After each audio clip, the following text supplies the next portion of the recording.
नमस्कार, अन्नपूर्णा रेसिपी या चॅनलमध्ये आपले सर्वांचे मनपूर्वक स्वागत। आज आपण करणार आहोत द्राक्षांचा ज्यूस।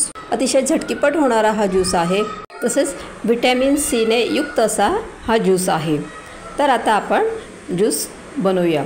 तर त्यासाठी मी इथे द्राक्ष घेतलेले आहेत। हे द्राक्ष जे आहेत ते आपण असे काढून घ्यायचे आहेत एका डिशमध्ये। आता आपण बाजारातून बऱ्याच वेळा द्राक्ष आणत असतो, पण ते कधी बऱ्याच वेळा ते आंबट निघत असतात। अशा वेळेला आपण त्याचा ज्यूस बनवून तर पिऊ शकतो, तर तो चांगला लागतो। इथे मी 3 वेळा पाणी घेऊन द्राक्ष छान पाण्याने धुवून टाकलेले आहेत आणि त्यानंतर हे जे द्राक्ष आहेत ते मी मिक्सरच्या भांड्यामध्ये टाकत आहे। आता इथे तुम्ही बघू शकता की मी मिक्सरच्या भांड्यामध्ये द्राक्ष टाकत आहे। आता हे द्राक्ष फार आंबट नाही आहेत, तर ते जरा गोडच आहेत, त्यामुळे मी इथे साखर कमी टाकत आहे। आता इथे जर तुमचे द्राक्ष जर आंबट असतील जास्त, तर तुम्ही जास्त प्रमाणात थोडी साखर टाकायची आहे।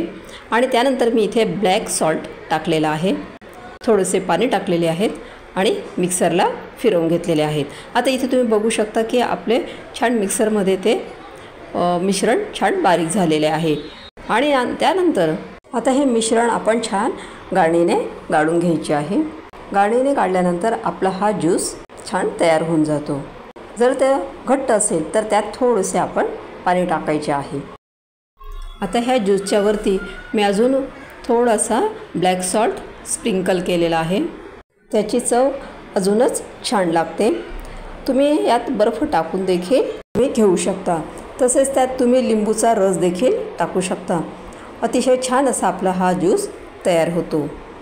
माझी ही रेसिपी तुम्हाला कशी वाटली? माझी ही रेसिपी जर तुम्हाला आवडली असेल तर ह्या व्हिडिओला लाईक करा, शेअर करा आणि चॅनलला सबस्क्राईब करा। थँक्यू।